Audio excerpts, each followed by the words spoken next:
Bonjour à tous et bienvenue dans ce tuto pour apprendre à utiliser l'imprimante 3D de l'école, la Zortrax M200. Alors vous allez voir, c'est très simple d'utiliser la machine. Ce qui est moins facile, c'est de générer un fichier facilement imprimable. Alors, gardez bien votre fichier source parce que je pense que vous allez devoir le retoucher 2-3 fois s'il est un peu compliqué. Alors, quand vous avez votre fichier 3D, la première des choses, une fois qu'il est finalisé, c'est de l'exporter en STL. Le format STL, c'est un conteneur qui va être lu par le logiciel Z Suite qui va permettre de créer le fichier qui va être imprimable. Donc en fait, on va passer par 3 étapes: la réalisation du fichier, l'exportation en STL, la lecture du fichier STL vers le logiciel Z Suite et ensuite l'exportation en .zcode. Alors ça fait plus de 3 étapes, je vous l'accorde, et on va voir ça tout de suite. Donc la première étape, une fois que vous avez votre fichier exporté en STL, c'est de télécharger le logiciel Z Suite sur le site de Zortrax. Donc vous allez sur Google ou sur ce que vous voulez, vous tapez Zortrax, voilà, c'est le premier.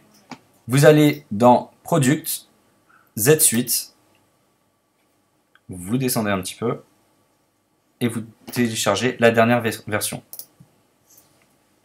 Donc là, vous avez pour PC, pour Mac. Donc moi, je suis sur Mac. Je vais prendre la version la plus récente et je télécharge. Là, il va vous demander le numéro de série de la machine.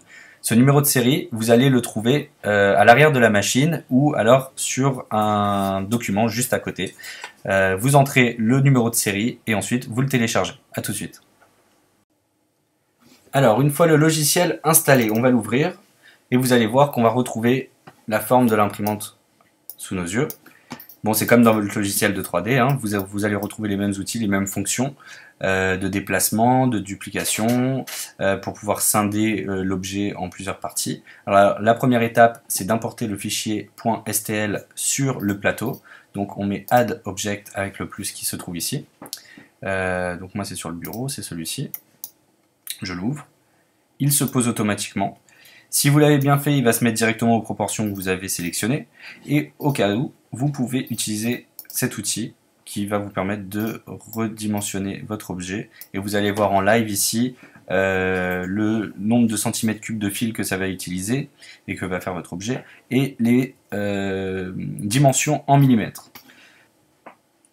Une fois que vous êtes content de vos proportions, vous allez appuyer sur le bouton Print, qui va permettre de simuler dans un premier temps l'impression de votre objet. Parce que même si en apparence il a l'air très simple cet objet, il y a des problèmes liés à l'imprimante. Ce ne sont pas des problèmes, on va dire que c'est des